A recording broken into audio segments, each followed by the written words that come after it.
Hey guys, Mustached here to review the movie Speak No Evil. Now, I have seen the trailer for this, and after watching even the trailers and then watching the movie, I felt like the trailers revealed a bit too much, and we'll get to that.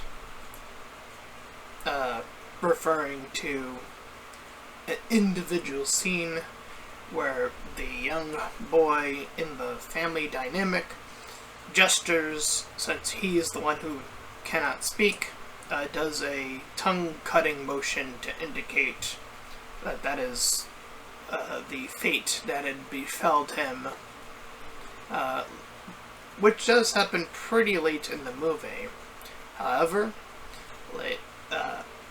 we are here to review this as the entire movie and as objectively as possible. With that being said, the movie takes place at this, at least the beginning of it, is like this outing with this family of three, including a young girl named Agnes, a father and mother, and our bad parents, one named Patrick, or Pat for short, and I believe the woman's name was Farah, and I don't recall what the boy's name was, and I don't think I wrote it in my notes.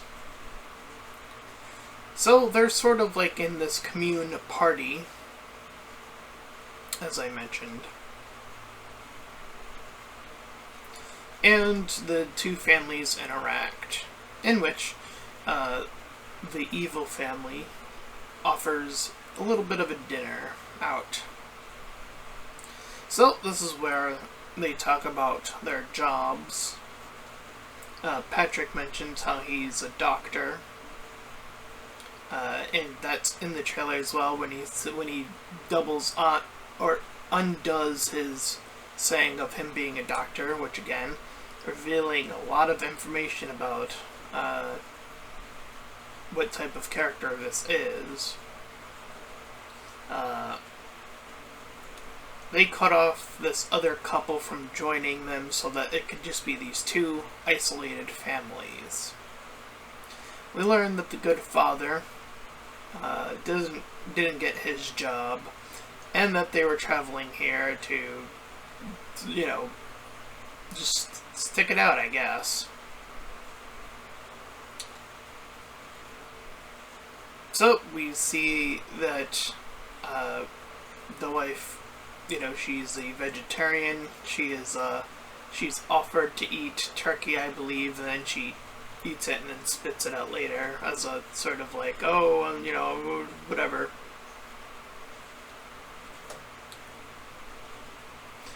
It's about after here where we first learn the boy cannot speak.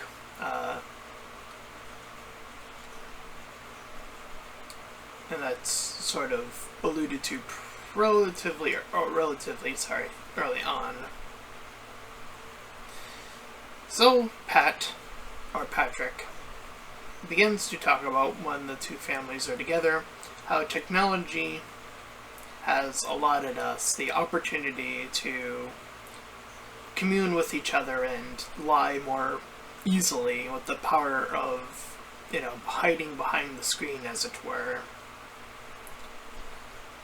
And he continuously makes other points about, like, oh, it's good to have healthy debate. He does do that quite a few times throughout this movie.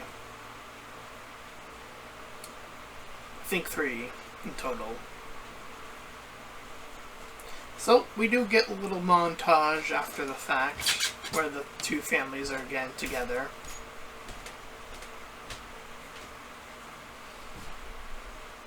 So,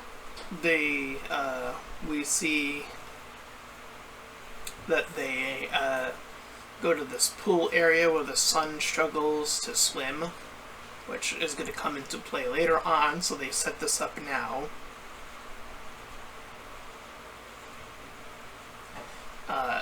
But while we're waiting on that, we see that the two kids, the daughter Agnes and the son, are left behind with this third guy who comes into play significantly later on. It is here where the two are alone, where the son is trying to show, since, he cannot speak, that something is off. She shows one of the many watches that Patrick possesses, showing the words on the back. I unfortunately I didn't have time to read them. Like, it's a pretty quick shift, so I didn't have time to write it in my notes. But the couples, while they're on their whole bit, we learn that the bad couple has been together for a good old 17 years. Where she, after the fact, offers a fake blowjob. And the other couple are just like,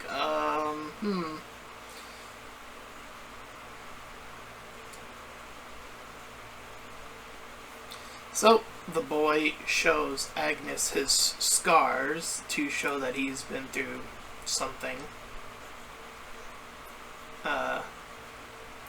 However, Patrick, when they return, notices that one of the watches is at least out of place, so I'm not sure if he's starting to put together that something is off.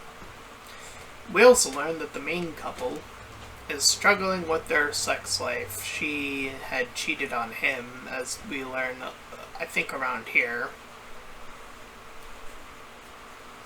And, she early on, or around this point as well, she talks about how she she removed a lot of her own opportunities just to be with him. So she did a big sacrifice, and now she feels, I guess, like it wasn't worth it, so she looked for other companionship elsewhere. I guess that's sort of what we're supposed to take away from this. But we do know that Patrick is studying them from the outside, looking in.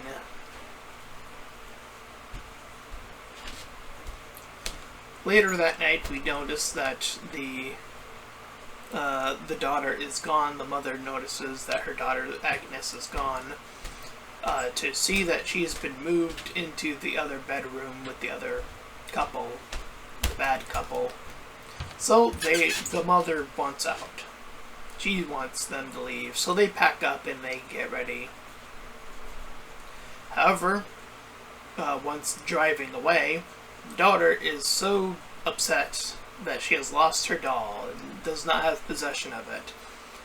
The father tries to argue that, try to get a new one, etc., etc. But, he eventually caves in and heads back. The couple still try to play it off by describing that the mother, the bad one, had lost her own daughter, and that is why she's, alluding to this sort of parental guidance towards her specifically.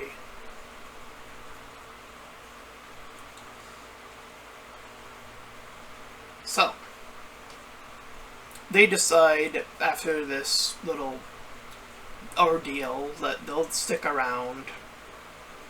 Like, they accept this, as we'll learn later, spoiler alert, it's a lie, obviously.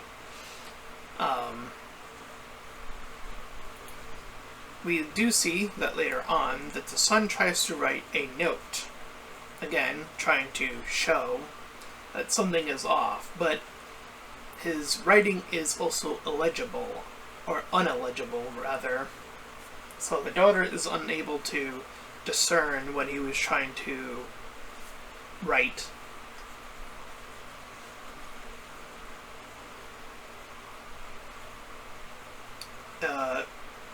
It is around here, I believe, or after the fact, where he shows her something.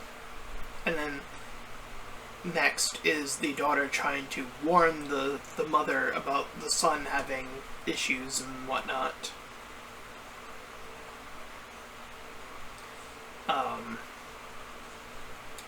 Meanwhile, the two fathers go out to the range, and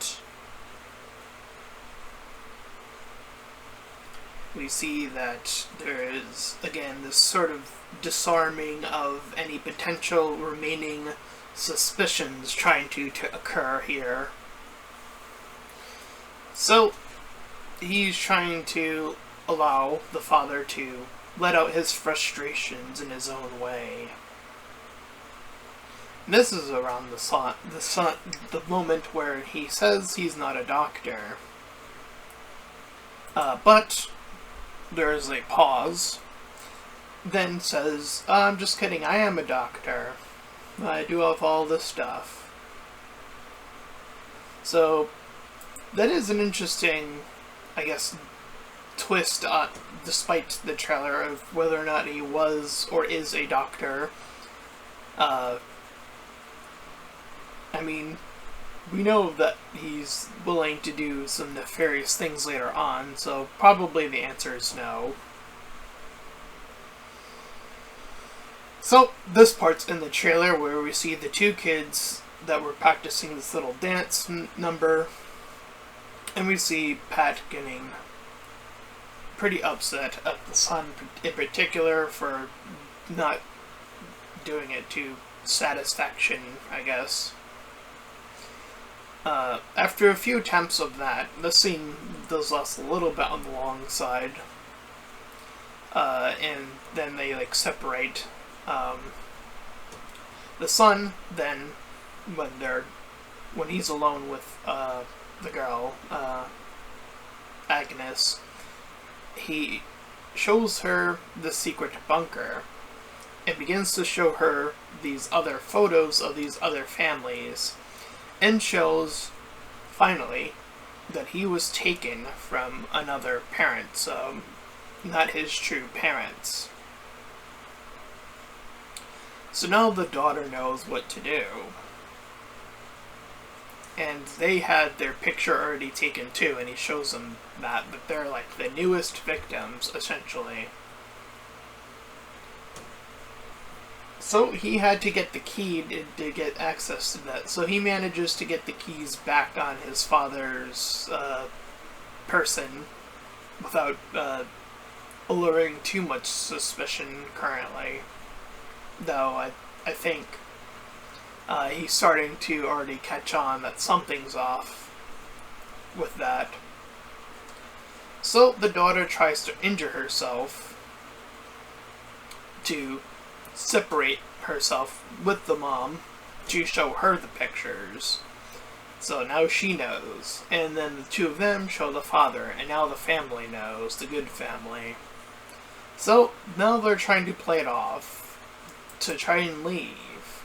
However, when they get out to their car, they see that their tire is flattened.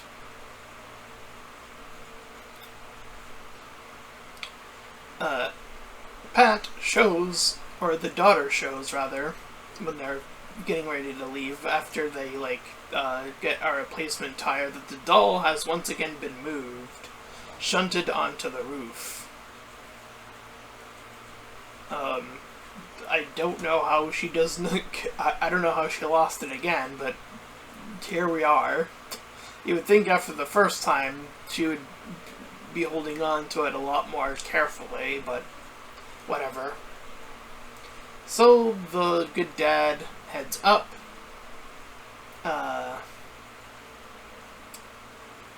And they don't really do anything quite, or he doesn't do anything quite yet, because everything's the tensions are that the bad dad, clearly knows that they're trying to get away at this point, and probably knows that the son is up to something as well.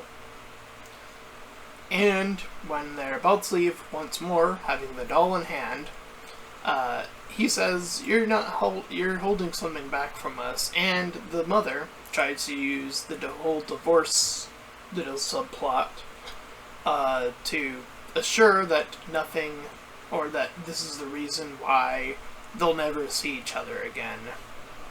So during their exit, the daughter notices that the son is tossed into the lake. So the good father stops the car, while the bad father locks it, and the good dad helps out the son.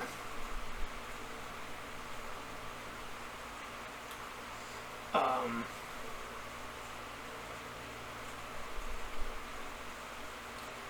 so he tries to shoot down the gun that he has in his possession and attacks the mom with it, and then proceeds to have all of them like in this one place.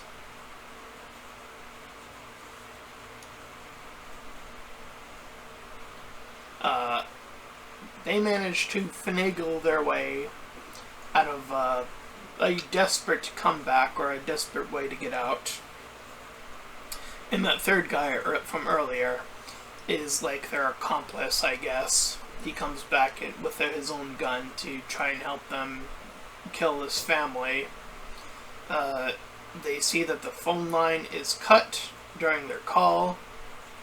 They try to head up and create a Molotov to create a fire to hopefully signals from somebody, even though they're like in the middle of nowhere, essentially. The car ended up being the thing that was his car, the evil dad. His car was the one who ends up being set aflame.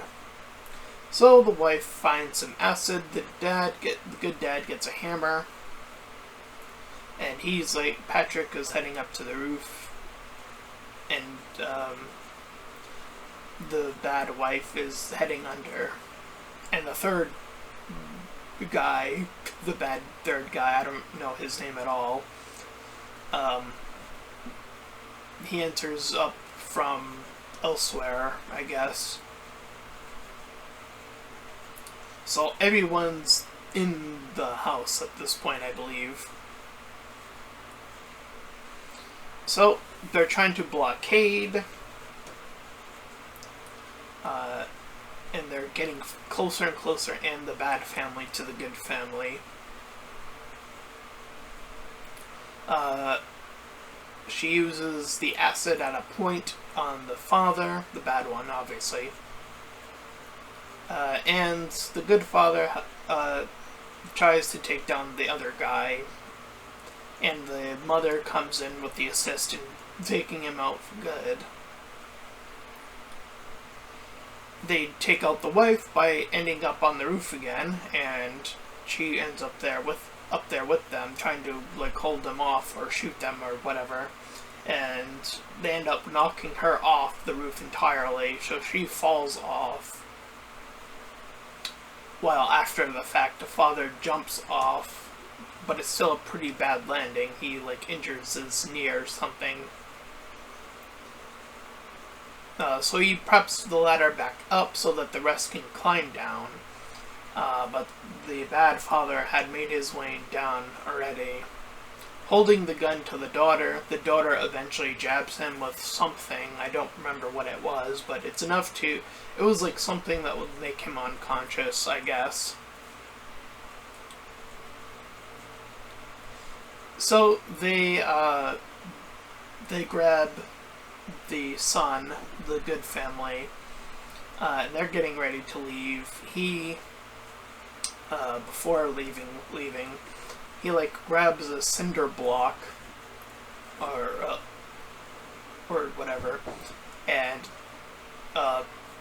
topples himself over the bad dad, and then kills him. And still the good family watch on, and thus the good family plus, I guess, their new son at this point. I mean, right? I guess so. Drive away. And that was Speak No Evil. And again, I do wish that the trailer didn't reveal as much as it did.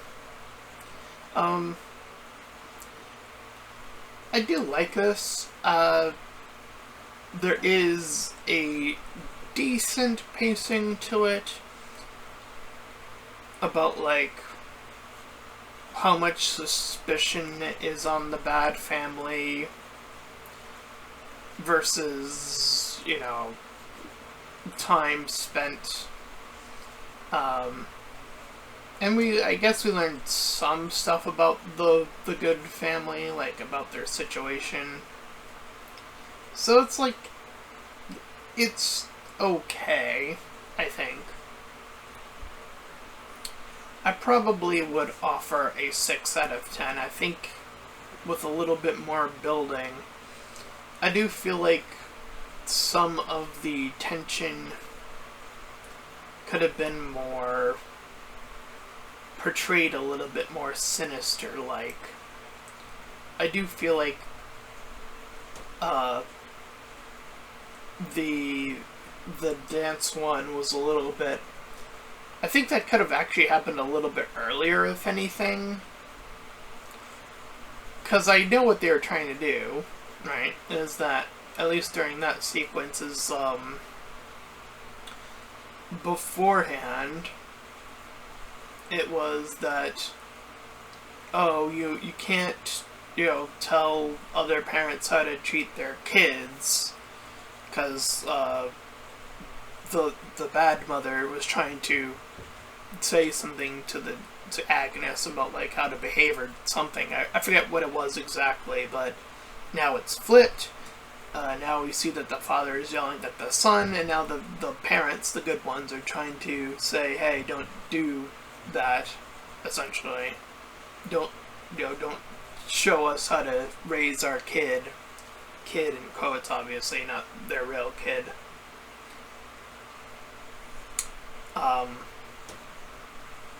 So yeah, I do think, again, that pacing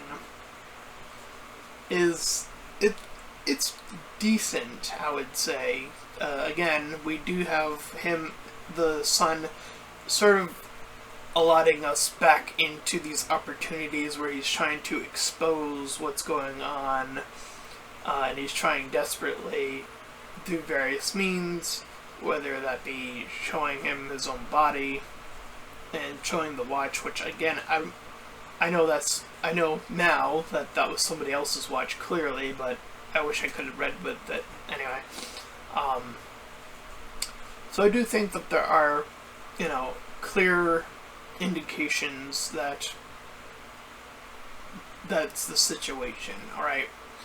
I just think that the timing, and maybe it would need to cut away from a little bit of the earlier stuff, I don't know, to get us to have a little bit more later on in terms of like tension before finding out that this family's just crazy.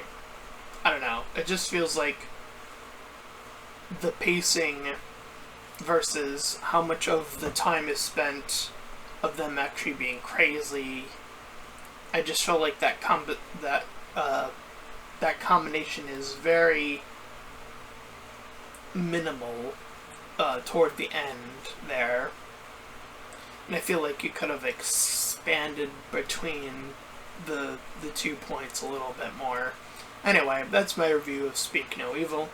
And if you ended up enjoying it, then please feel free to like, comment, and subscribe. Also, make sure to check out those links in the description. Why don't I do it to my petition about smaller YouTubers, send it to my PayPal, where you can help support me and my channel directly, and direct to my Discord server. You can join, collab, shield, like, cool stuff, and until next time, everyone, bye-bye.